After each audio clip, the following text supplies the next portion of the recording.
Hello, digital explorers. Ever wondered how to type the letter G on a keyboard?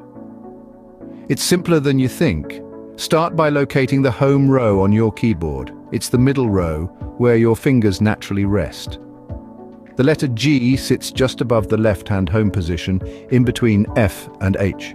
To type G, use your left-hand pointer finger. Extend it upwards from its home position on F. And voila, you've just typed G. Remember, the key to efficient typing is returning your fingers to the home row after each keystroke. This keeps your hands centered and ready for the next character. Conquer the keyboard, one letter at a time. Happy typing.